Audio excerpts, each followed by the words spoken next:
ils disent que Ouattara, c'est le meilleur des présidents. Parce que selon eux, c'est Ouattara qui a fait mieux que Gbagbo. Alors qu'ils ne savent pas que c'est Ouattara qui a envoyé la rébellion pour enterrer les Ivoiriens. Parce que Soro Guillaume, il ne l'a pas ouvertement dit en face des Ivoiriens. Il a dit que Ouattara connaît, il sait beaucoup de choses sur la rébellion. Voilà, parce que ça fait 2 fois. La première fois, excusez-moi, j'ai fait vite. La première fois, on lui a demandé, il dit, quand on sort d'un mariage, on ne parle pas mal de la femme. Vous voyez un peu, ça veut dire que son mariage avec Ouattara n'a pas réussi. Il ne peut pas incriminer Ouattara, il ne va jamais accuser Ouattara. Parce que d'après lui, quand on sort d'un mariage, on ne parle pas mal de la mariée ou de son ex-femme. Donc, ça veut tout dire. Je vous laisse continuer.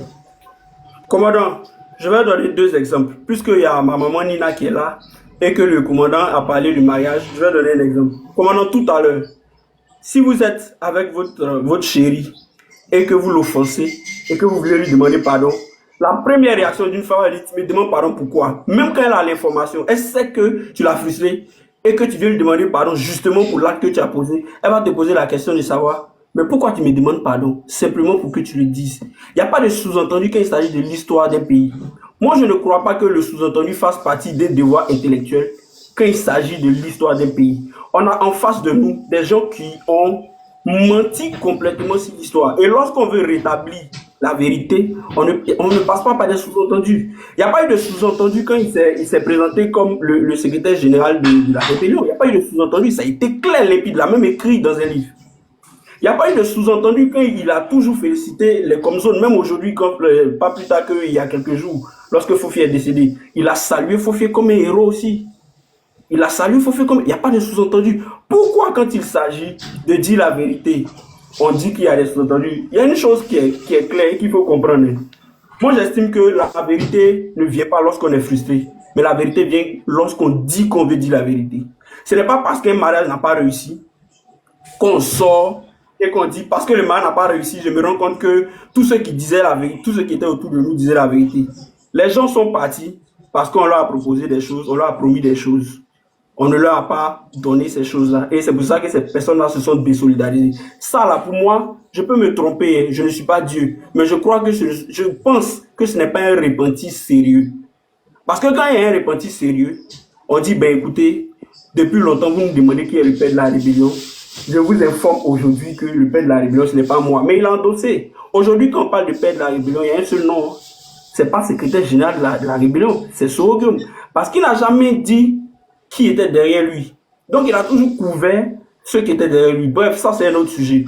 Mais pour revenir au sujet, comme je l'ai dit dès le départ, quand on est dans une nation et qu'on fait partie de la nouvelle génération, donc de la génération qui va participer à la gestion du pays, on va à l'information. Il y a ce que M. Fofana va me dire, M. Koulibaly va me dire, mais est-ce que Tapé va me dire? Est-ce que M. Kwasi va me dire, la guerre en Côte d'Ivoire s'est passée dans toute la Côte d'Ivoire, que ce soit au sud, parce que tout le monde a vécu la guerre. Donc, quand moi, je me retrouve au grain et qu'on finit de me dire ça, quand même, un minimum de conscience va me pousser à aller chercher. Mais en fait, ce n'est pas qu'ils ne savent pas, hein. Ils savent, mais ils cautionnent le mal. Il y a une différence entre ne pas être informé, manquer d'informations, et puis la capacité que les gens se donnent à féliciter ce qui est mal. En Côte d'Ivoire, ce qui est mal là, c'est ce qui est applaudi. Ce qui est mal, c'est ce qui est salué. Ce qui est mal, c'est ce qui est loué. Je vous donne un exemple. Voici le monsieur qui est juste derrière, commandant Abbaye. Comment on peut radier un militaire parce qu'il a fait la guerre? Alors que parmi tous ceux qui ont fait la guerre et qui même sont restés sur leur position, il y en a d'autres qui se retrouvent aujourd'hui au sein de l'armée. Je ne dis pas qu'ils ont été vendus ou bien qui sont vendus, non, du tout. Je donne un exemple très simple. Quand vous prenez le cas du commandant Boniface, je ne dis pas que le commandant Boniface a trahi, s'est vendu, non, ça n'a rien à voir. J'ai dit que le commandant Boniface a fait la guerre comme le commandant Abbaye. Le commandant Boniface est là, il a été rétabli, le commandant Boniface est en fonction. Qu'est-ce qui justifie, quand on veut être logique avec soi-même, qu'est-ce qui justifie le fait que le commandant Abbaye et le commandant et le général de Goublé soient hors du corps? Rien ne justifie cela. Rien ne justifie cela. Les gens ont construit une vérité à eux et cette vérité les aide à se maintenir au pouvoir. Donc, ils vont tout faire pour entretenir cette vérité qui, en réalité, n'est pas la vérité que les Ivoiriens attendent, que les Ivoiriens ont vécu. Voici Maman Nina qui s'est exprimée ici, parlant de la guerre à Féké. Quand elle est en train de dire ça, il y a quelqu'un qui certainement va se mettre sous le commentaire pour dire oh, quittez là, c'est faux. Comment vous pouvez banaliser le vécu des gens? Et quant à vous, quand vous, au moins, quand on a fait ça, quand on vient au pouvoir, on dit bon, on va essayer de les blaguer. On va essayer de les blaguer, on va bien gérer le pays, on va leur donner un peu quelque chose, ça va nous permettre de nous maintenir. Mais en fait, ils s'en foutent des Ivoiriens. Ils s'en foutent des Ivoiriens. Et je pense que ce qui s'est passé dans la rébellion, c'est la même chose qui se passe au pouvoir. La différence, c'est que d'autres portent des costumes et d'autres ont conservé leur treillis. C'est toute la différence. D'autres ont conservé leur treillis et d'autres portent des costumes. Quand on parlait de M. Dosso qui gérait la caisse, donc de la centrale, bon, aujourd'hui, il est où? Il est toujours là.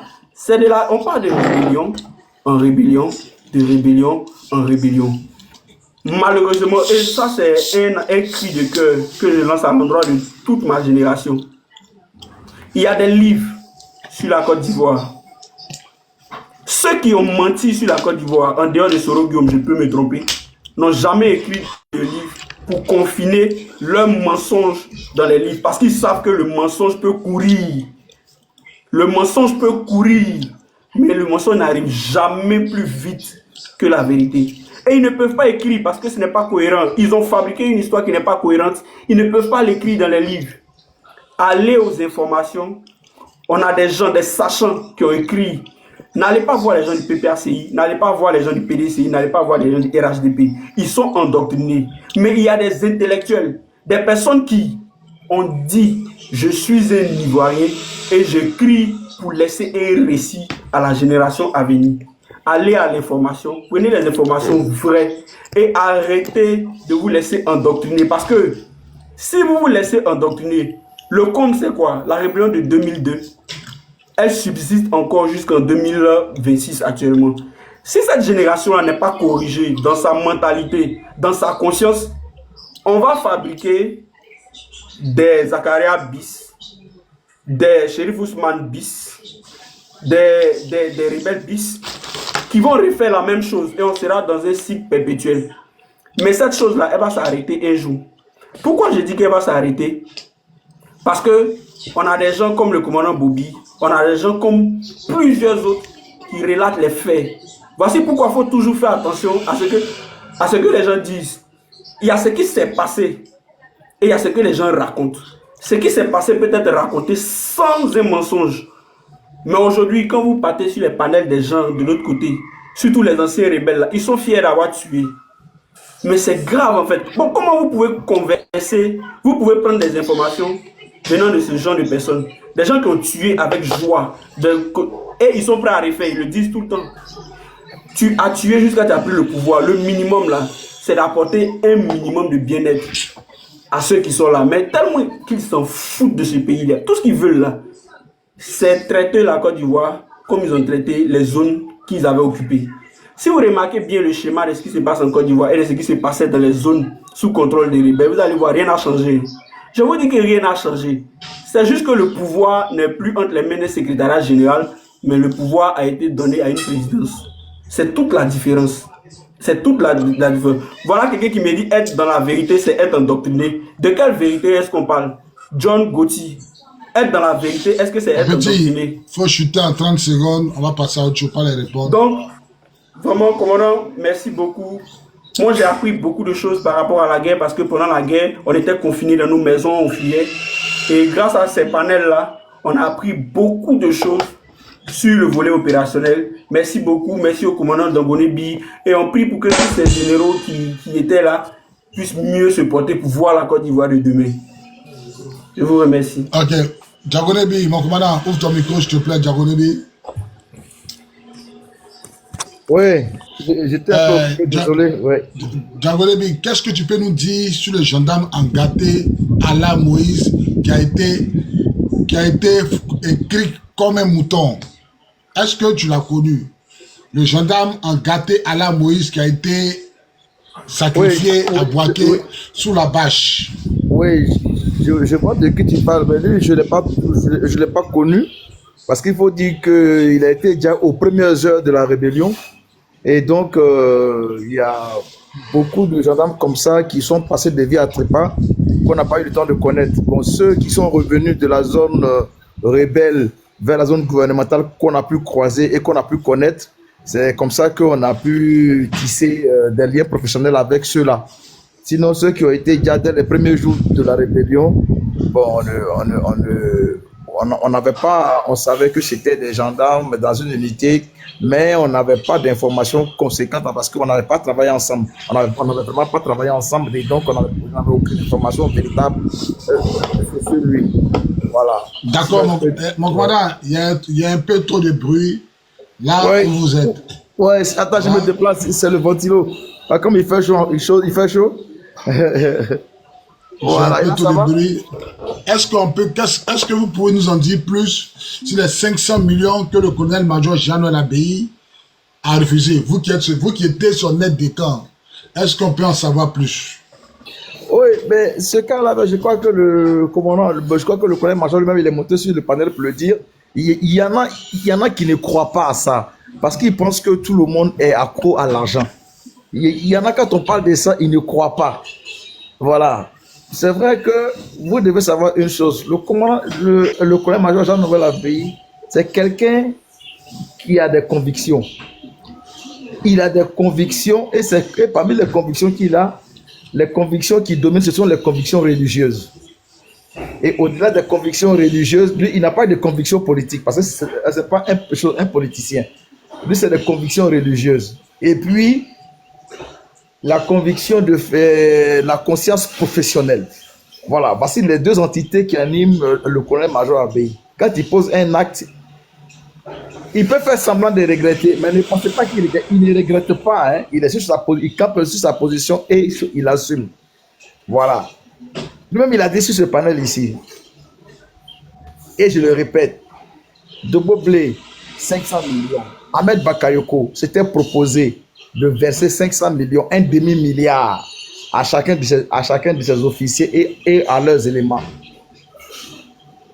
Et Ahmed Bakayoko faisait mains et pieds pour que ces deux officiers-là puissent se rallier aux choses, comment on appelle ça, au camp de M. Ouattara. Parce qu'il savait que si Dobo Blé et Abbaye se rallient, c'est-à-dire que la boucle était bouclée.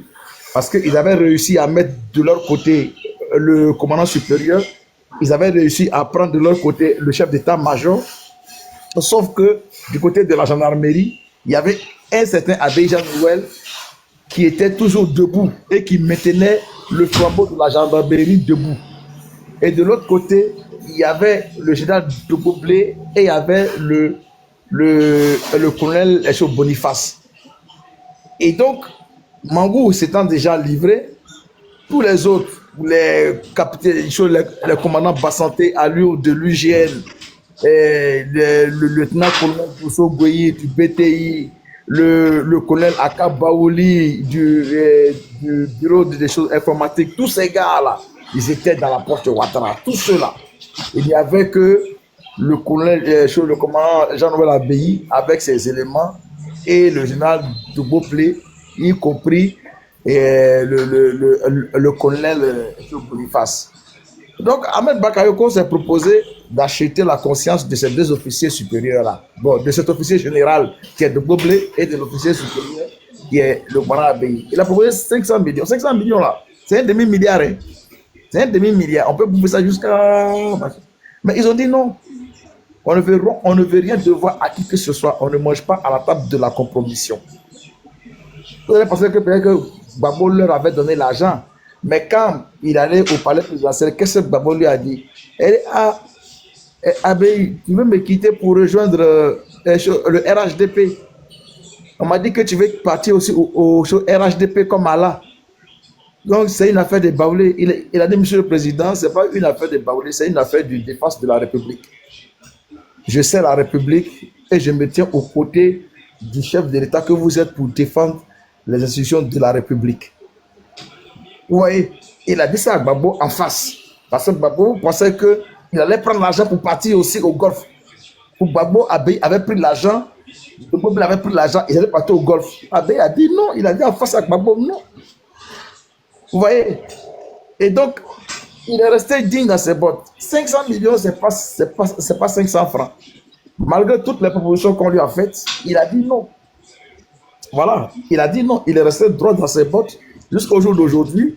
Et qu'il soit dans la galère, qu'il ne travaille pas, qu'il a été suspendu, qu'il a été radié, que sa femme ait été réintégrée sans rappel de solde et qu'il soit dans la disette la plus totale, mais Abbé, il ne tape pas à la porte de qui que ce soit pour dire choses, pour mendier son pain. Il est dans son coin.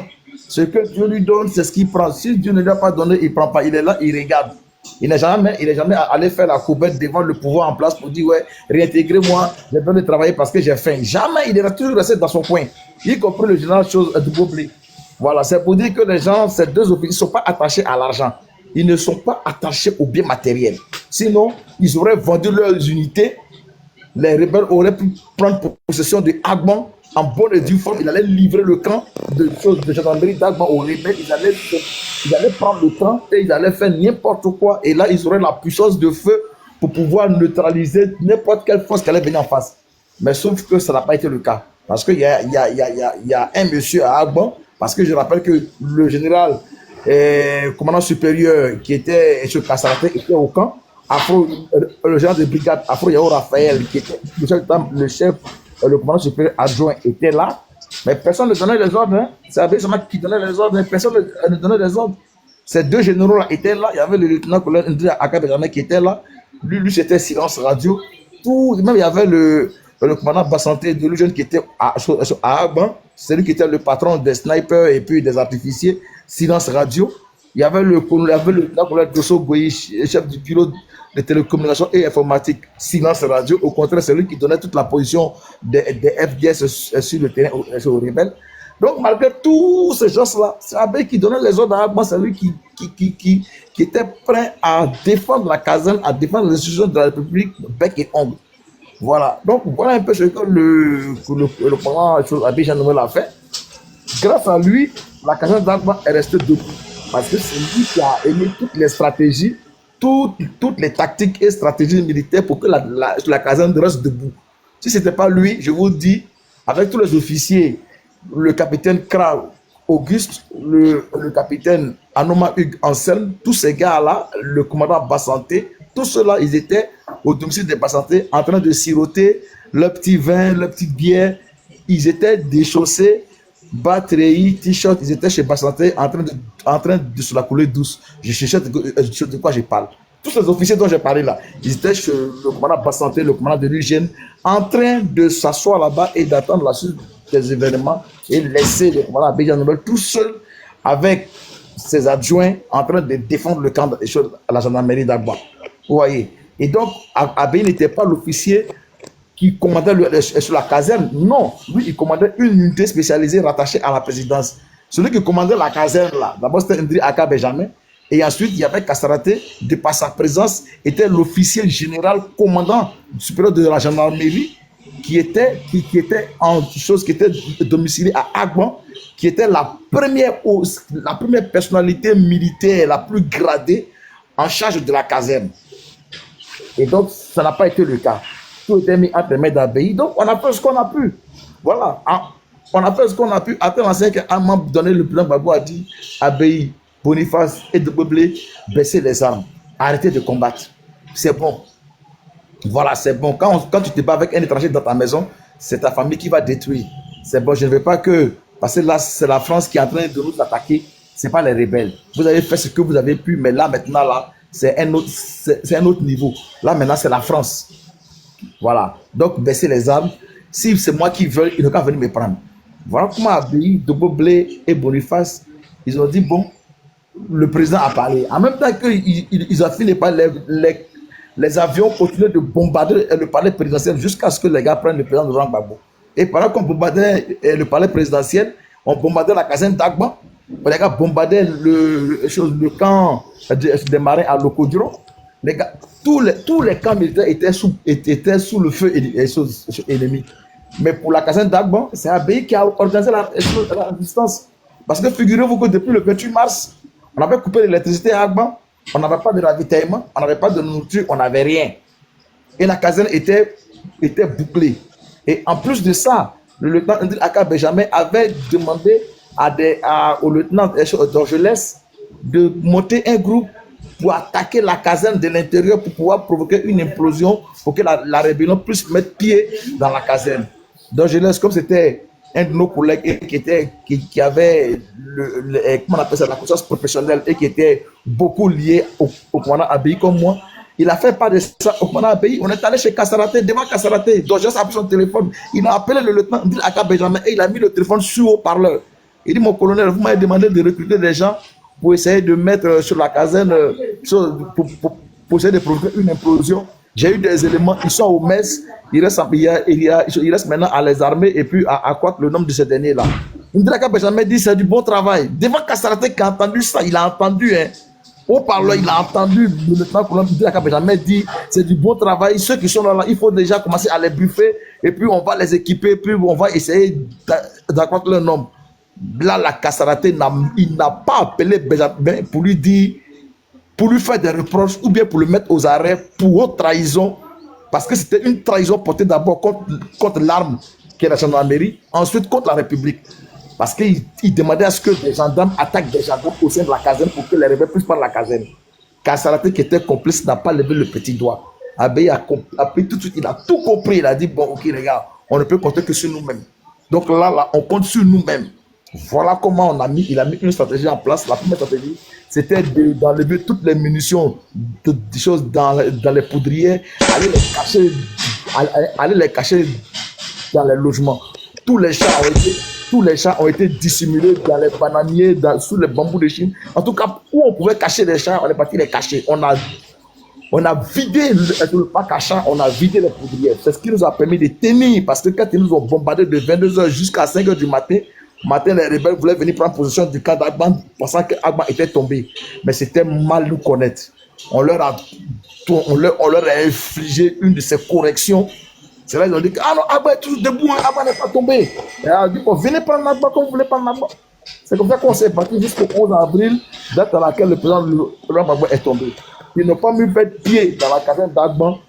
Ils n'ont pu mettre pied qu'après la chute du président Laurent Gbagbo. Et la première personne à mettre pied, c'était, je crois, le colonel Guy Michel qui est venu avec la dame de l'ONU pour demander à Abéi, de demander à ses gars de baisser les armes et de constituer une force mixte, la France, le FSI et la gendarmerie, bon, les Français, pour aller faire des patrouilles, pour demander aux dernières poches de résistance de ne plus combattre, mais de déposer les armes, que maintenant on formait une armée.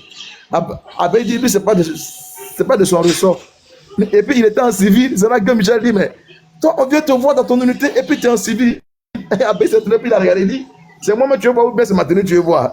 Donc la femme de l'autre, elle a tout de suite compris que Abéi n'avait même pas envie de parler avec eux. Il dit, bon, il faut dire à tes éléments de venir, ils vont faire une force mixte, c'est-à-dire que sur l'armée française, et sur les FSI, et puis sur les Français, pour aller patrouiller dans la ville d'Abidjan pour demander aux dernières poches de résistance de baisser les armes, d'arrêter le combat parce que Gbagbo c'est fini, il est tombé, machin. Abéi dit, ça c'est pas de mon ressort. Il y a un chef d'état-major qui est là pour ça, c'est pas à moi de dire, il y a un chef d'état-major. Donc, allez demander au chef d'état-major, ou bien à défaut, allez dire au commandant supérieur, c'est lui qui commande la gendarmerie, c'est pas moi.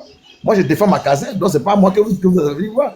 Parce qu'il disait qu'Abéi, c'était le va-t-en-guerre, vous voyez, alors que lui, il ne faisait que son boulot. Vous voyez un peu. Et donc, oui. Mais mon commandant, oui. Qu'est-ce que vous pouvez nous dire si Golbetien, sur le colonel Golbetien? Golbetien, le chef du PLCC là.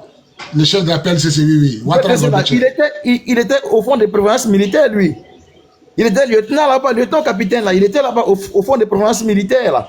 C'est-à-dire le fonds de prévoyance militaire, c'est un fonds qui sert d'assurance pour les gendarmes et puis en même temps de banque. Voilà, c'est-à-dire les militaires et les gendarmes peuvent aller prendre des prêts là-bas pour s'équiper. Et puis, il était capitaine là-bas. Voilà, au fond de prévoyance militaire, il était capitaine. Et ils ont détourné l'argent, ils ont bouffé l'argent. Donc lui, Golbetien qui traque les gens aujourd'hui là, il n'est pas de bonne moralité. L'argent. Voilà, il n'est pas de bonne moralité parce que lui, il a détourné l'argent des militaires. Les militaires devaient lui demander, tu as pris notre argent, tu as mis ça où? C'est lui qui poussait aujourd'hui les gens sur PLCC. Pourtant, lui, il était au fond des programmes militaires. Il était au FPM. Sa chance est que le président Laurent Gbagbo était en train de transformer le FPM en banque. Parce qu'il voulait pas que l'argent des militaires passe entre les mains des civils. Il dit que quand les civils connaissent l'argent des militaires, c'est pas bon, il n'y a pas bon ménage.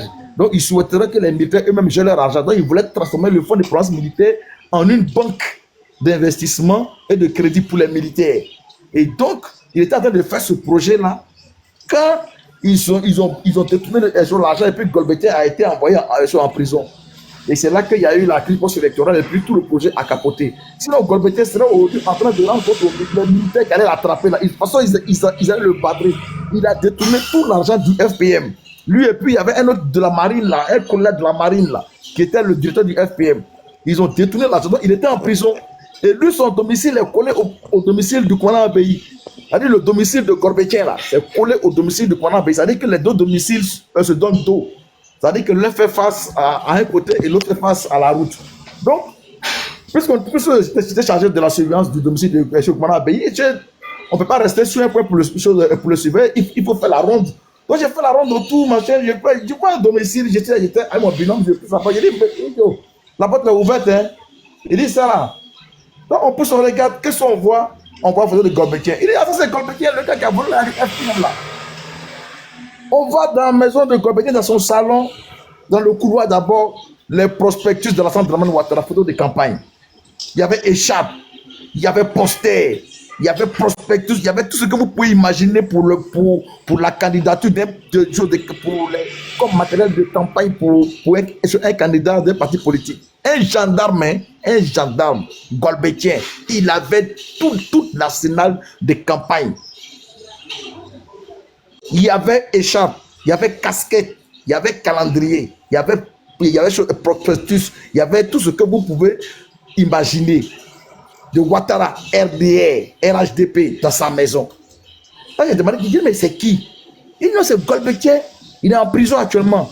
Il dit, ah bon? Il dit, oui, il est en prison. C'est quand ils ont cassé la prison à la faveur de la crise post-électorale que je l'ai croisé au domicile du colonel, du général Kassaraté. Il avait porté un jean bleu et une chemise à fond blanc avec des petits motifs carreaux dedans. C'est là que je l'ai vu. Je dis, mais ça c'est Golbetier ça. Il a quitté la prison à la faveur de la crise post-électorale là et il est venu se présenter au commandant supérieur pour dire qu'il se met à la disposition de la gendarmerie. Aujourd'hui, c'est Golbetier là qui est chef de PLCC, qui traque les gens. Pour toi, tu as bouffé l'argent des militaires. Et parmi ces militaires là, il y avait des veuves dedans, il y avait des orphelins dedans. Il y avait des veuves, il y avait des orphelins, il y avait des gens qui étaient partis en retraite, on devait leur donner leur entraide de fin de carrière. Tout ça, la Golbetier, il a bouffé ça. Aujourd'hui, un gars de mauvaise manche, c'est lui qui a venu poursuivre les gens sur PLCC. Mais c'est le monde qui mange, marche à l'envers. Hein? Je vous rappelle que la guerre, là, ça n'avait pas commencé en 2011, hein. Ça avait commencé en 2002. Donc tous les militaires et tous les gendarmes qui ont été déjà depuis 2002 là, le temps de faire la procédure. Donc le temps de faire sur la procédure pour dédommager toutes les veuves, tous les orphelins, mettre les fonds à leur disposition là. C'est ça que Golbetier a bouffé là. Parce que la guerre n'a pas eu lieu en 2011, ça a eu lieu en 2002. Donc tous les militaires, tous les mailles, tous les gendarmes, tous les marins qui ont été déjà sur les lignes de front et dont les familles devaient être assistées par le FPM, Golbetier a bouffé l'argent là. Donc toutes les... Donc c'est un voleur alors. Mais c'est un voleur. Attends, comment on appelle un voleur? Quelqu'un qui vole, comment on l'appelle? C'est un voleur. Mais maintenant, lui il l'appelle, c'est l'attrape les gens qui mettent leurs faux commentaires. Là. Mais c'est ça, attends. Mais c'est pour ça on dit que c'est le monde qui marche à l'envers. C'est le monde qui marche à l'envers. Quelqu'un qui a mis des gens dans un conteneur, quelqu'un qui a enrôlé des enfants soldats, quelqu'un qui a gardé des gens, on le célèbre comme un héros quand il meurt. Quelqu'un qui est recherché. Voilà, quelqu'un qui est recherché par l'ONU, quelqu'un qui a été sanctionné par l'ONU, interdit de sortir de son pays à cause des crimes de guerre qu'il a fait. Il meurt, on le célèbre comme un héros. C'est le monde qui marche avec quelqu'un qui a détruit l'argent des veuves, des orphelins, des orphelins militaires depuis la guerre de 2002 là. Ce monsieur-là, c'est lui qui était en prison. Il était en prison à la main mal. Aujourd'hui, là, c'est lui qui sort, il vient et il est PCC, c'est lui qui traque les gens. Mais Golbetier, c'est un voleur. Taguez-moi l'appel CC. Hein? Taguez-moi Golbetier, il n'a qu'à donner notre argent. Hein. Donc, Golbetier, là, c'est quelqu'un, il a détourné là, il était en prison. Il était en prison. Je connais chez lui, il était en prison. Son domicile était collé au domicile qu'on a en pays. Et j'ai vu les effigies dans le centre de Ouattara. Donc, c'est pas pour rien. Moi, je conclus que l'argent qu'il a pris là, il a mis ça à la disposition du RDA pour campagne. Parce que tous les prospectus là, il va avoir l'argent où pour faire ça. Il va avoir l'argent où pour faire tous ces prospectus, ces calendriers, ces écharpes, les casquettes là. Il ne me dira pas qu'on lui a donné. Il a fait ça comme participation à l'élection de campagne de la centre de Ouattara. Donc, moi, je veux dire que ce monsieur-là, il n'a jamais été neutre. Donc, puisque c'est un voleur et qu'il est au RDA, donc c'est le même groupe-là qui s'assemble, se ressemble. Donc, c'est un voleur, il était en prison. Il ne peut pas dire le contraire. Il était en prison. Il est sorti en 2011. Taguez-moi Golbetier ici. Il est sorti en 2011. Taguez-moi l'appel CC. Taguez-moi l'appel CC. Voilà. Il était au fond des provinces militaires. Il a détenu l'argent là-bas. Il était en prison. Il est sorti de prison. Aujourd'hui, c'est lui qui traque les gens. Mais mon ami, est-ce que tu as de bonne moralité? Tu as de bonne moralité, toi? Toi, tu peux te mettre devant un Ivoirien, devant une veuve, devant un orphelin, d'un militaire ou d'un jeune homme qui a été déjà pendant la crise de 2002, qui n'a pas eu son argent, qui n'a pas pu mettre son enfant à l'école. Tu bouffes l'argent et tu es assis, et puis tu es content. Aujourd'hui, c'est toi qui traques les gens. Mais c'est pas possible. On dit ça s'appelle Ouattara Golbetier Moussa. Mais oui. Ça s'appelle Golbetier, il est au FPM. Ah, je connais celui. Golbetier. Son domicile, j'ai fouillé son domicile. J'ai parti là-bas, j'ai regardé. J'ai dit, mais donc, avec un serpent dans la poche, alors. Golbetier, c'est un gars de RDA, il pourrait te faire un coup allumé. Parce que le domicile était collé. Ah oui. Non, Golbetier, c'est. Voilà. Taguez-moi Golbetier, taguez-moi la PLCC. Allez dire à la PLCC que Golbetier, les patrons, c'est un voleur, il me doit. Il a volé mon argent. Il nous doit. Il doit l'armée. Il doit l'armée de Côte d'Ivoire. Il doit l'armée de Côte d'Ivoire. Et quand il dit armée, il doit, c'est-à-dire les pompiers, les militaires, les gendarmes et les marins. Leur argent, là, tout ça, la Golbetier, il a détourné ça. Il a bouffé. C'est pourquoi il était en prison. On ne met jamais quelqu'un en prison sans truc. Voilà. Il était en prison. Mais je ne sais pas, mais pourquoi les Djoula, tous les voleurs? Bon, peut-être qu'il y a certains parmi eux qui sont pas honnêtes. Sinon, ce n'est pas tous les Djoula qui sont voleurs. Hein. Voilà, on ne peut pas connaître tous les Djoula, mais la plupart des Djoula qui sont dans le RDA, là, c'est eux, voilà. Eux, là, seulement, non. Eux, ça, c'est clair. Il a volé l'argent sur des pompiers. Mais il te dit oui. Les pompiers même ont souffert dans sa main. Et à la Golbetier. Mais j'ai dit, l'argent des militaires, c'est-à-dire les pompiers, les gendarmes, les militaires défensifs et les marins, c'est l'argent qui passait au FPM. Golbetier a détourné ça, je t'ai dit. Il a bouffé. Golbetier n'a pas pitié. Hein. Golbetier n'a pas pitié. Hein. Il était en prison, il est sorti en avril 2011 là. C'est là qu'il est sorti de prison, à la faveur de la crise post-électorale. Quand il sortait là, il avait porté un jean bleu, une chemise blanche à fond blanc avec des petits carreaux dedans. Des petits carreaux bleus dedans. C'est ce qu'il avait porté. Il était mince, quand il était mince. D'accord, mon commandant, est-ce que je peux avoir sa photo? Je vais le montrer aux Ivoiriens demain matin. Non, j'ai pas de photo de lui, malheureusement. Peut-être que si on va sur un moteur de recherche, voilà, un moteur de recherche. Sinon, j'ai pas sa photo. Parce que tout que même mes postes, on dit qu'ils vont taguer la PLCC. Moi-même, là, j'ai fait un poste pour que Golbetier me recherche. Envoyez-moi la photo de Golbetier. Si quelqu'un a la photo de Ouattara, Golbetier, Moussa. Il y a quelqu'un qui dit que le commandant Djangoné, il n'oublie rien. Mais j'ai vécu ça. J'ai vécu la chose. Comment tu veux que j'oublie? J'ai vécu la chose. J'étais dedans. J'ai demandé 2 photos. On dit qu'il y a un rebelle qui est mort de crise cardiaque hier. Où ça? À Mans. Envoyez-moi la photo de quoi? Ah, c'est lui qui a la PLCC là. Voilà. Ouattara Golbetier. Voilà. Mon vieux, attends, il t'a mon numéro en inbox. Il y a besoin de lui.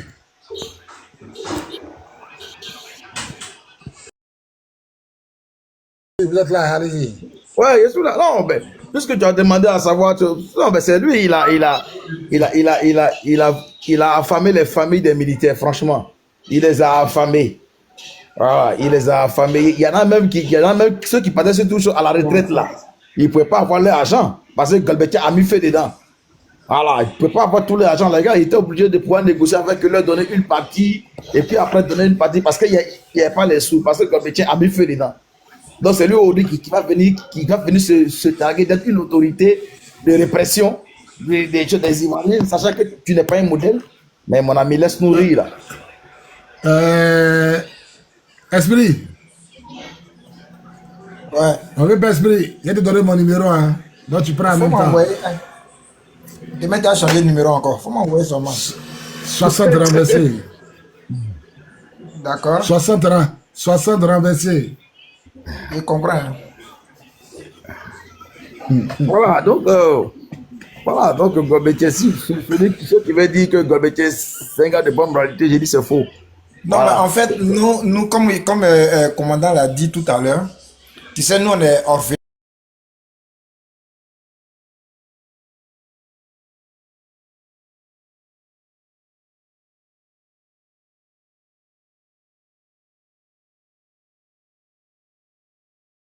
Tout. Exactement. Donc c'est quelqu'un que j'ai côtoyé et j'en sais beaucoup. Voilà. Bon, après, bon. Il est sorti en 2011, hein. Je précise. En avril 2011. Tu comprends bien, tous ceux qui ont fait du mal aux Ivoiriens, là, ils sont à côté de Ouattara. Hein. Oui, mais c'est ceux qui sont en train de les payer, on les rembourse, on les paye pour ces services rendus à leur cause. Ouais. Ah, c'est une récompense. C'est une récompense, bien sûr. Golbettier, c'était un voleur, il a volé l'arme des militaires. Il n'y a que ceux qui ont refusé de livrer la Côte d'Ivoire aux deux qui souffrent, tel que le commandant a payé. Et puis, de Goblet et puis Boniface qui sont laissés pour compte. Sinon, tous ceux qui ont fait du mal aux Ivoiriens, là, aujourd'hui, c'est eux qui occupent les grands postes. Le lieutenant Bawa aussi, là. Le lieutenant Bawa, il est en prison. Ah oui. Donc, tous ceux qui sont opposés aux choses, comment on appelle ça, aux agresseurs des Ivoiriens, aujourd'hui, ils payent. Mais c'est pas bien grave. Comme on le dit, la roue tourne. La roue est en train de tourner. Voilà. Et parce qu'il y en a qui disent que la roue est en train de tourner, on va encore chez eux, on les arrête, on les met en prison. Donc, faut même, on les arrête, on les frappe jusqu'à les gars se retrouvent à l'hôpital. Donc, il ne faut pas en parler. Bon, d'accord, on va s'aider. Et puis on vous regarder faire. Yeah. C'est quoi? C'est vraiment c'est méchant. Golbettier là, il était en prison. Voilà, il était en prison. Et comme tu as parlé de comment on a payé pour dire que les 500 millions, effectivement, il n'a pas pris les 500 millions. J'ai entendu la sœur Nina dire que s'il savait et que si c'était elle, elle allait prendre parce qu'il souffre au Dieu. Mais il y a une chose. Nina, je te jure que si tu avais pris à toi et moi, on n'allait jamais causer ensemble. C'est l'agence, ça donne diarrhée, c'est pas doux. Il y a une chose. Comment tu allais savoir Tu vas prendre. Mon mot de vie allait changer, on dit demi-milliard. Comment je ne vais pas savoir? On n'a pas J'ai dit, ton mode de vie allait changer. On dit demi-milliard. Non. Si elle allait prendre drame, commencer à payer les sacs à main Gucci. Tu n'as pas prendre drame. C'est ça là. J'ai dit qu'elle allait commencer à payer les talons Gucci, les sacs à main Louis Vuitton. Sauf que. C'est pas si mon père est venu lever ici. Tu es jaloux de quoi même? Sauf que après avoir pris cet argent-là, ce que peut-être que tu allais avoir, si c'est pas toi, ce sont tes enfants. Si c'est pas tes enfants, c'est les enfants. En tout cas, c'est-à-dire que dans au moins sur 4 générations, vous allez payer le prix du sang de ça là, de cet argent-là. Vous allez payer quelque chose, enfin, vous allez payer. Donc, il faut pas polluer son âme pour rien avec ça là. L'argent, voilà, faut faire quoi. Ami qui a pris l'argent avec eux. Et puis, une fois, j'étais au plateau, et puis, un de mes gars. Attends, mon vieux émotion. Tikisha, Yimi, elle dit jaloux. Je suis jaloux comment? Qui est jaloux? Elle dit moi aussi jaloux. Yemi. Non, elle raconte rien, elle parle pas de toi. Elle parle de quelqu'un d'autre. Là, tu es jaloux de quoi par rapport à quoi? Tu comprends, non? Un ami qui a pris jeton avec eux. Et puis, c'était un gars qui était bien chic. Tu vois, nous, on est classe façon là. Hein? Il n'est pas dragué Nina, mais c'est comme ça qu'on est. Donc le petit un jour est sur là, et puis m'appelle. Ouais, mon vieux, tu es où? J'ai dit, je suis au pays, je suis là. Il dit, bon, d'accord, je t'invite à la galerie du parc. Wallah, bilaï. Commandant, quand c'est arrivé là, petit là, c'est-à-dire où moi je l'avais laissé là. Non, il a dépassé le level. Il vient 3-4-4, il garde. À côté de la galerie du parc, moi, si venais ma petite voiture ici, tranquille, je suis assis.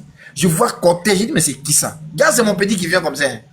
Il a dit, où il est venu s'asseoir avec moi sur la table là. Ses doigts là sont remplis de battes. C'est-à-dire, il est devenu tout crasseux, malgré les millions qu'on lui a donnés.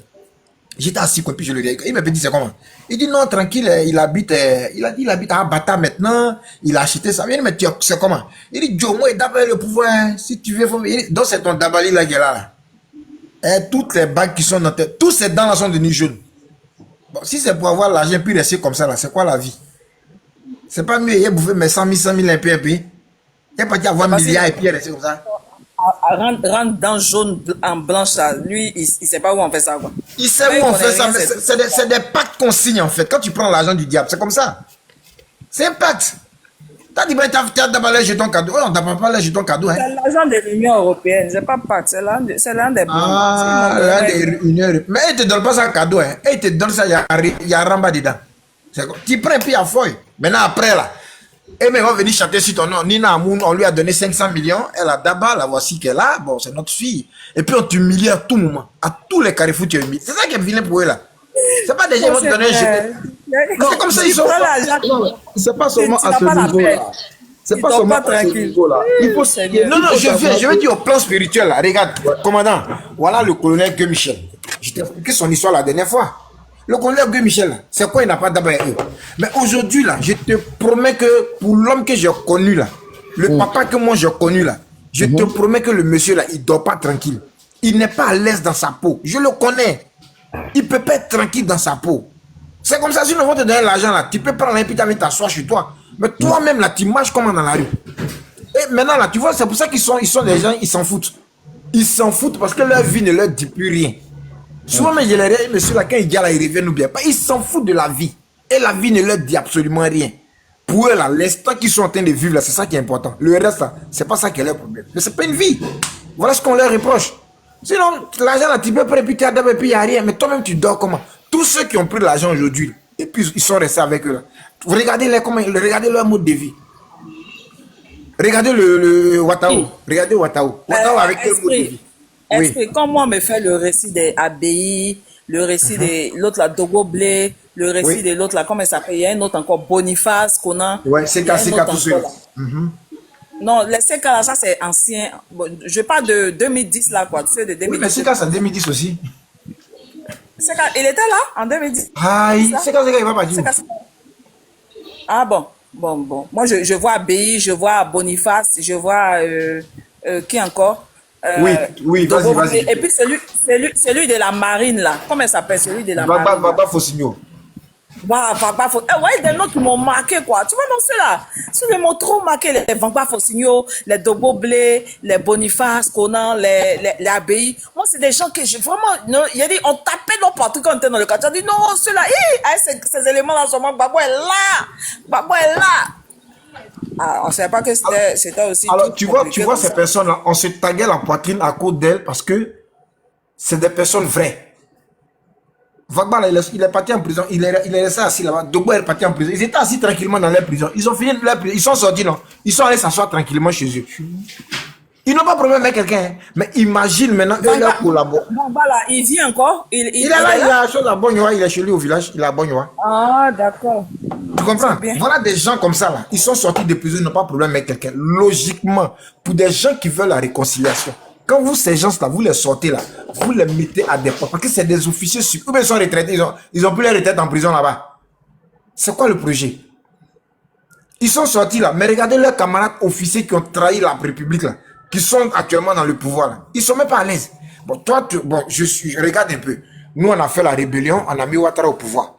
Maintenant, dans nos rangs, nous qui avons fait la rébellion là, les têtes là sont en train de tomber. Moi, même s'il était dans la rébellion, il y a là avoir peur. Il dit, Joe, c'est que ça vient vers nous un peu, hein.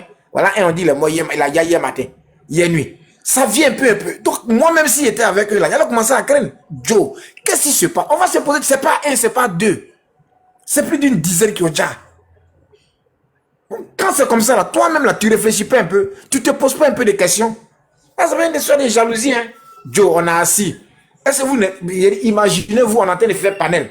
Et puis chaque matin, on se réveille, tous ceux qui font panel, là, leur bouche va à gauche, leur bouche va à gauche. Tu vas voir, au bout de 3 jours, là, si on a vu qu'il y a bouche de 5 personnes qui sont parties à gauche, on va arrêter de faire panel. Nous tous, on va arrêter de faire panel. Hein. Alors, on dit, ah, quand tu fais panel, ta bouche va à gauche, on va se poser des questions. Non, c'est pas être bête. Il faut réfléchir. Tu as fait une rébellion avec des gens sont venus au pouvoir. Ceux qui sont en train de dire, c'est ceux qui ont fait la rébellion, puis ils sont arrivés au pouvoir. Mon cher, c'est en train de venir vers nous, on fait comment? On se gère comment? C'est la question qu'il faut se poser. On va pas jouer le camp pour dire, bon, c'est pas grave, on s'en fout, on est dedans. Tu es dedans, et puis tes amis sont en train de dire, puis tu avances. Bon, les 3 qui ont dit les officiers supérieurs, leurs officiers supérieurs qu'on dit là. C'est la semaine passée, on a perdu 3. Bon, au lieu de dire dimanche, ça a commencé encore, hein. À qui le tour? Attendez, prenez les gens au sérieux. Le com, c'est que nous, on s'est dit que c'est vrai, ils ont fait la rébellion, mais c'est des Ivoiriens qui sont en train de dire. Moi, là, je ne souhaite même pas que mon ennemi meure, parce que la Bible dit qu'on fera de tes ennemis ton marche-pied. Ils n'ont qu'à rester, marcher sur eux pour avancer. Oui. Moi, dans ma Bible, il y a déchiré ce passage-là. Ah, d'accord. Mais c'est clair. C'est clair. Parce qu'arriver à un moment, il faut qu'on arrête. Il y a des gens comme ça qui sont en train de dire, et puis on évolue seulement. On dit, ah, posez-vous des questions. Qu'est-ce qui ne va pas? Arrêtez, arriver à un moment, il faut qu'on arrête. Esprit. Oui. Les gars là, les gars qui sont au pouvoir aujourd'hui. Mais j'ai dit, pour prendre la dernière commune de Yopougon, les gars ont souffert quand même, hein. Parce que nous sommes les éléments de Poi. Moi, je suis une go de Poi. Donc, pourquoi Yopougon les a fatigués comme ça? Yopougon. Yopougon les a fatigués, Yopougon, c'était une. Les commandants, ils étaient dans Yopougon, ils sont allés se cacher dans les trous. Il y a des quartiers, mais ils ne pouvaient même pas traverser. Les commandants, ils étaient assis dans les petits quartiers. Les magis. Comment l'autre j'ai dit commandant qui est devant toi là, les commandants qui sont devant toi là, ils ont créé des poches, les commandants là, ils ont créé des poches de résistance dans tout Yopougon. Donc les gars là, arrivé un moment, c'est les jeunes de Yopougon qui sont infiltrés, leurs boys là, les petits Russes là, c'est eux maintenant qui ont commencé à tuer nos gars. Ah, ils sont assis ici. Nos gars là aussi, c'est autour des biens, autour des balais. Donc ils sont dans le balai. C'est comme ça, ils ont commencé à les taguer un peu, puis finalement, les enfants ils ont quitté. La couette, toi, rouge là, mais on ne pouvait même pas passer. Le Kouet là, ils pouvaient rentrer là-bas. Kouet là, c'est notre village. Et ils ont pris là après. Kouet là, c'est un campement. Hein. Aïe. J'ai dit, arrivé un moment là, les enfants, nous on avait une petite. On avait commencé à avoir marre. On avait une petite base à l'académie de la mer à Yopougon. Non, personne ne pouvait arriver là-bas. C'est-à-dire, pour prendre route même pour aller vers l'Ubrafrique, on t'étais. Parce qu'on savait qui était assis là-bas. On a pris beaucoup d'officiels, même des ministères, des ministres, on allait cacher. Le dernier bastion, c'était à Bobo-Doumé maintenant. C'est là-bas que ça s'est passé. La marine. À Bobo-Doumé, la majeure partie des officiers, la majeure partie des officiers qui ont voulu se cacher sont allés dans la base de Bobo-Doumé. Donc la résistance là-bas était très très pénible. Parce que tous les vrais gars étaient là. Mais ils ont apprécié la pénible. Tous les vrais gars étaient là. C'est des mateurs patentés, arrivé un moment, ils se taguent la partie. Regarde ce que le commandant Djangoné vient d'expliquer là. Non, on a pris Agba, mais quand ils ont goûté Agba, ils ont apprécié. Eux-mêmes, ils ont apprécié même. Ils ont goûté. Ils ont fait recul. Je suis comme militaire. Moi, je suis enfant de militaire. C'est que où on tire comme ça. Moi, j'adore quand on tire balle. Quand il y a un fusil, il y a tant de bruit de fusil. C'est là-bas, moi, j'aime m'asseoir. J'aime ça, au fait. Ils ont pris ça arrivé à Agban là. On était là, une on dit non, ils ont pris Agban. Nous, tout nos cœurs morts. Matin, bonheur, on se rend devant Agban là. Ils sont versés, il dit, ah, ils n'ont pas pris Agban. Ah, d'accord. Pardon, commandant Djagonebi, si tu es là, est-ce que tu es là, commandant Djagonebi?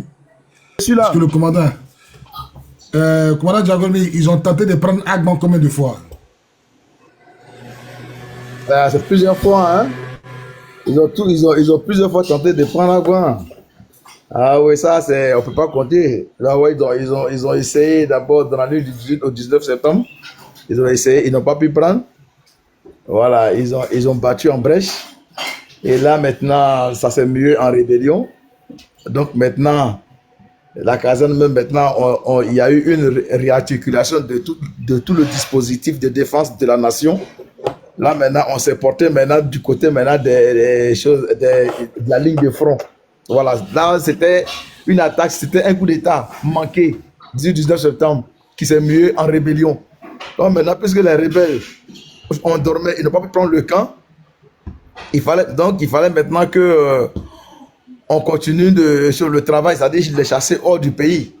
Voilà, et donc maintenant avec l'intervention des Français qui veulent d'abord prendre leurs ressortissants et tout ça, ils ont créé la zone de confiance, ils ont profité pour partitionner le pays en deux pour dire zone CNO, zone gouvernementale, et on pouvait pas traverser le lopin des terres de 5 km de part et d'autre, c'est-à-dire bon, 10 km de choses de largeur, et qui partait depuis le sud-ouest jusqu'à l'ouest là-bas, qui séparait le nord de la Côte d'Ivoire au sud de la Côte d'Ivoire.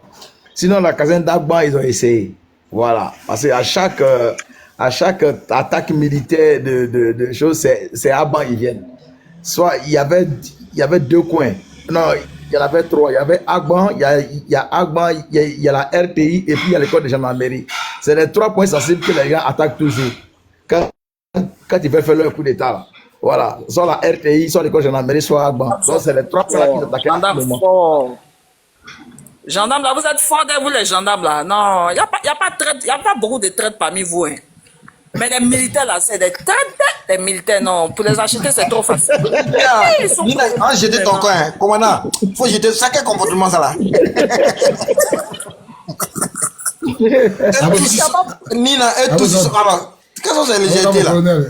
Alors, c'est quoi ce comportement là? Elle vient ici parler des militaires et puis elle est. Et puis elle dit les militaires, c'est des traites. C'est quel comportement ça là? Mais quoi tu l'as jeté? Oui, on a jeté son corps. Elle va faire demander, elle va revenir. Le colonel-major Lou l'a dit de jeter son corps. Il a de jeter son corps, on jette son corps. C'est une exécution. Lui, il est qui? Moi, c'est qui? Moi, j'obéis aux ordres. Moi, c'est qui? Quand nous, on est là, lui, il est qui? Alors, moi, ça, je quoi? Non, venez nous décider comme ça. Il jette son corps et puis on me demande de c'est qui. Mais bon, commandant, tu veux qu'on me punisse ou quoi? Nina, faut refaire ta demande, on va te tolérer. Sinon, pour le moment, ton corps à terre. On va te soulever. C'est quelle légèreté ça? Tu sais pas qu'un commando, un policier, il est militaire d'abord. Tu sais pas ça? Et tout ça, c'est des militaires à la base. Tu es sur un panel et tu insultes les militaires. Et puis tu insultes les militaires. C'est quelle légèreté ça? Non, elle plaisantait. Oui, mais c'est pour ça que nous aussi on plaisante. Nous plaisanteries, c'est juste encore. Mais Djagounibi, tu l'as pas dit que tu es marié? Comment? Gouro, t'as déjà dit il est marié. T'as déjà vu Gouro marié. Tu racontes nos bêtises. Non, vraiment. T'as déjà vu un Gouro qui est marié. Quel Gouro tu connais qui est marié? Maman, la vérité qui libère sur le panel. Maman, la vérité qui libère. Bonsoir, sois la bienvenue. Maman, la vérité qui libère. Est-ce que tu peux ouvrir ton micro pour nous dire quelques mots? Bonsoir tout le monde. Bonsoir Bobby. Bonsoir commandant Gargoné. Bonsoir l'esprit libre. Bonsoir Raoul. C'est ça, hein, Raoul. D'accord. C'est très intéressant. Et merci vraiment, beaucoup. Je suis ému parce que le monsieur, le commandant Abei qui est là derrière, c'est vraiment un digne fils. J'étais là la dernière fois quand il est venu sur le panel. Il a refusé 500 millions. 500 millions, lui et le général de Goblé. Ouais. Et comme j'avais même enregistré le live, hier j'ai écouté ça, je n'en revenais pas. Sur ce panel-là de Bobby même. Ouais. Sur ce panel, 500 millions. Ahmed Bakayoko l'a appelé. Ahmed Bakayoko l'a appelé pour lui proposer 500 millions. Il a dit bon, d'abord il a vu au général de Goblé. Le général de Goblé dit bon, il faut aller voir mon petit frère Abei. Il est venu. Et ce que j'avais entendu, il a dit bon qu'il fallait qu'il ouvre un compte à la LGBTI. Genre, ils veulent pas, ils refusent. Et ils sont allés chez le président Gbagbo et le président Gbagbo a dit c'est une histoire de Baoulé. Il a dit ça au commandant Abei parce que le commandant Allah, lui, il était déjà parti quoi. Lui, on lui avait déjà donné l'argent, il était parti. Mais ces deux hommes-là, c'est-à-dire quand je regarde le monsieur, il représente, comment dire, la dignité, la fierté du pays. C'est des gens qui ne sont jamais vendus. Ils sont restés dignes jusqu'à la fin. Ce que je constate quand même une injustice à l'égard de ces militaires. Parce qu'ils ont servi la nation. Ils n'ont pas servi quelqu'un. Ils n'ont pas servi le président Gbagbo. Ils ont servi la Côte d'Ivoire. Ils ont travaillé pendant des années. On les a mis en prison. Ils sont revenus, mais ils ont le droit d'avoir leur retraite. Pourquoi on les laisse comme ça? C'est injuste. Et vraiment, les mots me manquent. Voilà, hier, il y a un rebelle, un chef rebelle qui est décédé. Celui-là, il a une page noire de l'histoire. J'ai fait un live tout à l'heure, signalé ils m'ont signalé 2 fois en fait. J'ai dû arrêter le live. Je dis mais ça va pas m'empêcher. Je vais parler parce qu'il faut en parler. La page noire des gens qui ont divisé le pays en 2. Ils étaient 10, les Comzones. Lui, il était dans la zone de Korogo, un charnier de 99 personnes. Il y a encore, oui, 99 personnes. Il y a même l'ONU. Il a eu, comment dire, il y a une, comment dire, une sanction de l'ONU qui est sur lui, normalement. Mais est-ce qu'il a Comment été... il s'appelle? Il s'appelle Popier, là. Ah, c'est faux. Popier Kwaku, qu'on appelle son nom de guerre, c'est Sam 110 ou bien il ne sait même pas quoi, là. À Korogo, il régnait à maître absolu. Il a gardé les gens là-bas. 99. Tout à l'heure, il a fait le live. Tout ça, je relatais ça. Et maintenant, avec tout ce qu'il a fait, il arrive comme ça, paf, il saute colonel. Évidemment, tous les Comzones, ils ont été graffiés, ce sont des hauts gradés, personne n'a jamais été arrêté. Et c'est eux qui ont mis Dramane au pouvoir. C'est normal. C'est normal. C'est normal. Des Ivoiriens qui ont combattu pour leur pays, pour leur nation, les laisser dans... Il y en a qui sont en prison. Quelqu'un a parlé de commandant ou bien colonel Bawa, bon, je ne connais pas son titre, qui est en prison là. Lieutenant Bawa. Lieutenant Bawa, sa femme, ils l'ont gardé. Et je ne parle même pas des autres qui sont en exil. Ou bien qui sont décédés. Le capitaine Zadi, tous ceux-là. C'est des gens qui ont combattu pour le pays. On ne peut pas les laisser comme ça.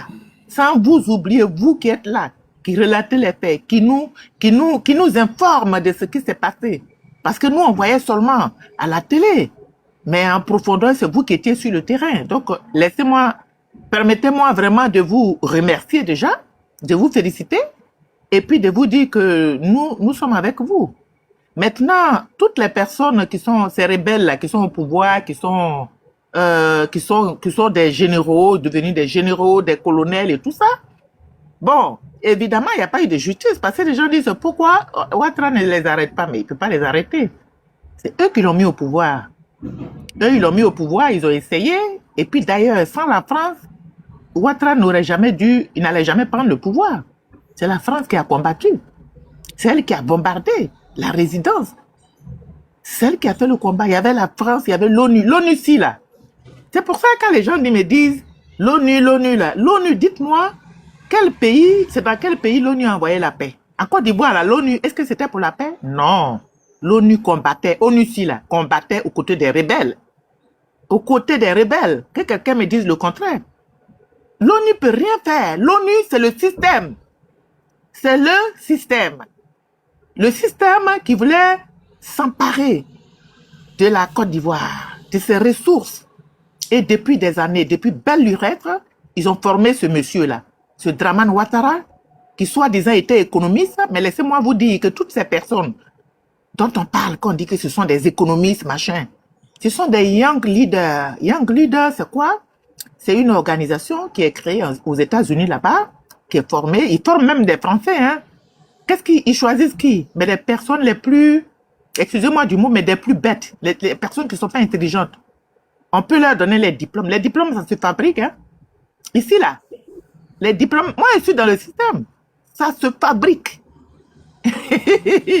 Titre des choses, économie, machin, mon œil. Donc, c'est comme ça. C'est comme ça qu'ils ont fabriqué le monsieur. Et puis, on nous l'a vendu parce qu'on disait, oh, le fonctionnaire international, fonctionnaire de quoi, mon œil? Voilà le fonctionnaire là, il est en train de prendre crédit. Même moi là, si on me donne la Côte d'Ivoire, je ne prendrai pas crédit. Mais regardez déjà au Burkina le capitaine Ibrahim Traoré, comment il travaille. Maman, pour ne pas te couper la parole, il allait vendre la mer, ils ont refusé de payer. C'est ça, il a vendu tout. Mais non, il n'a pas refusé de payer. Il a vendu la mer de Côte d'Ivoire 3 millions d'euros à l'Union européenne et Dieu ne paye pas. Voilà. Mais la lagune là, il a vendu ça au roi du Maroc. En fait, vous-même, voyez par vous-même. Vous voyez, avant quand nous on était, moi quand j'étais petite, parce que moi j'ai vécu au temps de Oufoué. D'accord? Oufoué, j'ai connu Bédié, j'ai connu Gueye. Et je suis parti en Europe. Bon, le président Gbagbo, j'étais déjà en France quand il est élu. Donc, j'ai pas vraiment suivi ce qui s'est passé. Mais moi j'étais là-bas. J'étais là-bas, j'ai connu tout cela. Mais depuis que Draman est venu, moi, je me rappelle, à l'époque, là, moi, j'étais élève. Quand il est arrivé, on nous disait, oh, il a blagué les gens. Waré Faké, les gens du Nord disent, Waré Faké, on dit qu'il avait l'argent. Mais quelqu'un qui est Waré Faké, là, il n'a jamais construit même une seule école dans le Nord, là-bas. Rien. Pikini. Pendant qu'il était premier ministre, qu'il était tout ça là, il n'a jamais construit. Mais il était là pour un plan, il avait déjà été choisi. Et c'est ce qu'on voit aujourd'hui là. Les terres sont vendues, les Libanais vendent des terres, ils font tout ce qu'ils veulent, qu'ils parlent. Vous pensez que celui-là, il est là pour les Ivoiriens? Il appartient encore aux Ivoiriens qui sont là. C'est-à-dire vous qui êtes là, nous qui sommes là, ceux qui ont encore, l'amour de ce pays-là. C'est nous qui allons sauver notre pays. Maintenant, comment? Dieu seul sait. Mais en tout cas, il faut vraiment qu'on se lève. Même si on est 2, même si on est 3, même si on est 4, on doit se lever. Parce que Draman n'est pas là pour arranger les choses. Draman, il est là pour se créer sa royauté. Il a été placé. Donc actuellement, ils sont en train de réfléchir. Parce que son frère, son soi-disant frère, qui est son fils, son premier fils, celui-là, la France ne veut pas de lui. Est-ce que vous voyez? La France ne veut pas de lui pour sa succession. Donc, ce sujet-là, il est en train de se discuter en ce moment. C'est ça. Enlever, quand lui va partir, il faut trouver quelqu'un d'autre pour le remplacer, pour continuer. Mais est-ce que nous, on va rester comme ça pour regarder? Quand tu parles, les gens te disent, le président travaille et tout. En fait, nous, on n'est pas des bons. Il y a des gens qui connaissent pas l'histoire de notre pays. Donc, ça peut se comprendre. Et vous êtes en train de raconter l'histoire. Il y a un jeune de 20 ans qui est venu sur mon panel. Il dit 20 ans. Il m'a dit, je suis né en 2000, maman. Mais lui, il connaît l'histoire.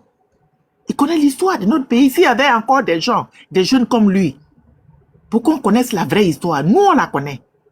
Donc, vraiment, vous faites un travail magnifique, Bobby. Bon, il n'y a pas de souci. Donc, on est là, on est ensemble. Je suis là. Je suis là. Ok, vraiment, maman, merci beaucoup pour votre intervention. Dieu vous bénisse. Je vais passer la parole à Pest Control.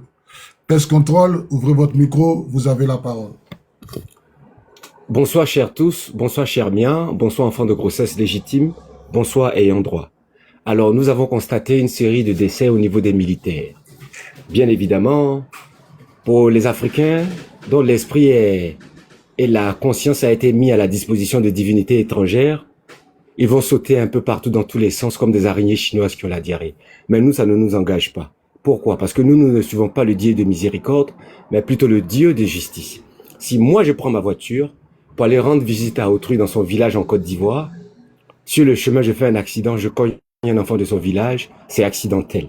Mais si je prends ma voiture dans mon village, de manière intentionnelle, d'aller s'aimer la mort et la désolation, le chaos, la tristesse, la misère, la pauvreté, eh bien tout ce qui m'arrivera comme malheur, ça sera le résultat de mes exercices sur terre. Pourquoi? Parce que la mort et la maladie, ça dépend pas de nous. Mais nos actions, nos pensées, ça dépend de nous. Voyez-vous, ce sont des gens qui ont fait des réunions ici et là à Paris ou à Ouagadougou et je ne sais où pour venir attaquer la Côte d'Ivoire. Donc, depuis le jour de leur première attaque, leur anniversaire, leur jour de décès, leur mariage ne me concerne en rien. Votre panel, il y a quelques semaines, il y avait une vierge effarouchée qui est venue se présenter la bouche en cœur en parlant de Soro Guillaume. Mais selon nos us et coutumes, pour nous, Soro Guillaume, c'est quelqu'un qui est banni et exclu jusqu'à la fin des temps du fait que il a décidément décidé, en âme et conscience, d'aller s'aimer la mort et la désolation en Côte d'Ivoire. Et aujourd'hui, il court comme une araignée chinoise qui a la diarrhée pour essayer de se donner bonne conscience et brosser le tableau.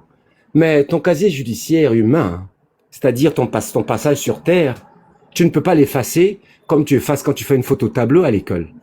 Voyez-vous? Donc tous ces militaires qui ont participé aux côtés des ennemis de l'Afrique et en particulier de la Côte d'Ivoire pour s'aimer la mort et la désolation, s'ils cherchent le pardon, qu'ils aillent dans les mosquées et dans les églises. Parce que nous, dans nos us et coutumes, il n'y a pas un jour de la semaine qu'on nous permet de faire du mal aux gens et puis aller demander pardon ou faire expier nos péchés. Le président Gbagbo a donné le meilleur de lui-même.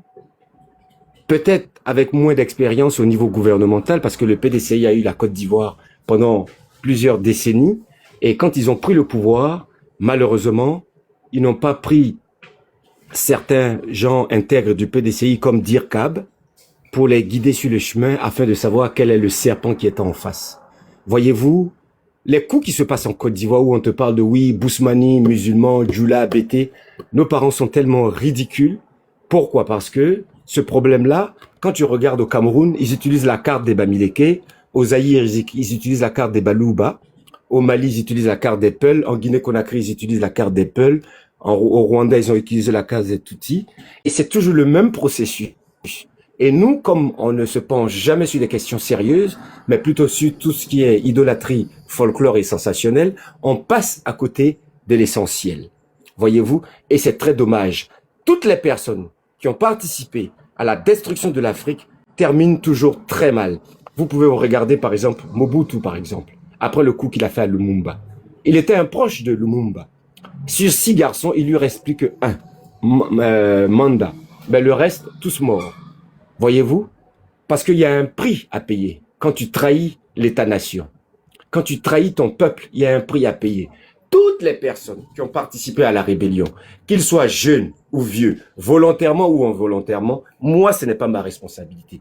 Il y a des lois chez nous, il y a le Dieu de justice chez nous. Ça n'a rien à voir avec le tribunal à la con qui est situé à La Haye en Hollande, ou bien au plateau à Abidjan, ou bien la Cour internationale de la CEDEAO de je ne sais quoi. Nous, c'est pas notre référence. Toutes les personnes qui ont servi notre peuple, notre pays, avec dignité, honneur et bravoure et engagement pour notre peuple, ils auront toujours notre bénédiction. Même après leur mort, ils auront notre bénédiction et leurs descendants auront notre bénédiction. Le reste, pour moi, c'est un ramassis de bras cassés. Leur avenir, leur devenir, ça ne m'intéresse pas. Même leurs enfants. Si je les vois au bord du précipice, dans la fosse aux loups, en train de se faire dévorer par les loups, je continuerai mon chemin. Pourquoi? Parce que enfant de serpent, c'est serpent. Maintenant, si parmi nous, il y a des Africains déchus, qui sont nés en Afrique, mais l'Afrique n'est pas née en eux, et qui se baladent avec le Dieu de miséricorde, ça n'engage que. Mais nous, on se balade avec le Dieu de justice. Il y a plusieurs années en arrière, j'ai été invité par un monsieur guinéen à l'époque de Lansana Conté à Herstal en Belgique. C'est une ville où on fabrique les armes létales. J'étais là-bas comme interprète parce qu'il voulait faire un coup d'État en Guinée-Conakry. On a fini la discussion avec les étrangers indésirables qu'on appelle les Blofouets.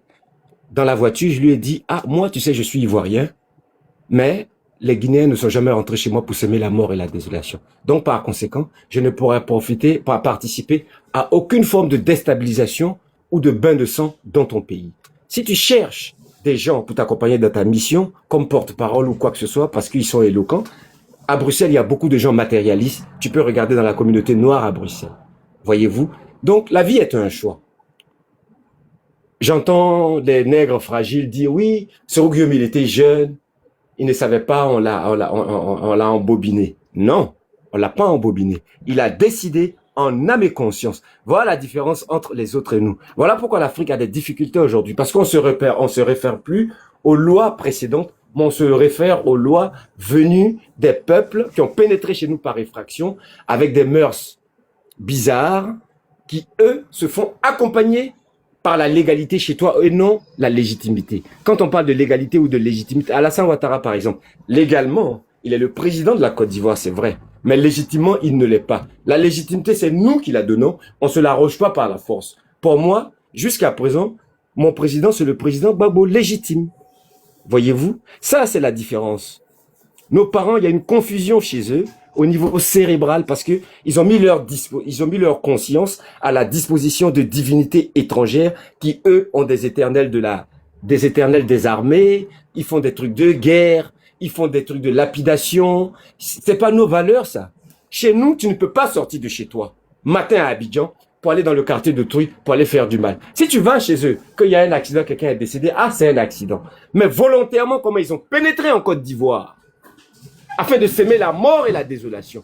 Toutes les personnes qui ont défendu la Côte d'Ivoire, corps et âme, qu'ils soient bénis par nos vénérables ancêtres méritants. Pas moi, ma bénédiction. Parce qu'avant la naissance de mon père et de ma grand-mère et de mon arrière-grand-mère, les ancêtres étaient là, ceux-là même qui nous ont précédés. Voyez-vous, nous n'avons pas de tolérance pour les nègres fragiles. Si les nègres fragiles cherchent de la pitié ou des pardons. Il y a plein de mosquées et des églises ici et là dans le monde, ils peuvent aller là-bas. Mais nous, dans nos us et coutumes, tu es responsable de tes actes du lundi au vendredi. Ta conscience, tu ne vas pas du lundi au vendredi et puis dimanche, tu vas à l'église pour faire expier tes péchés.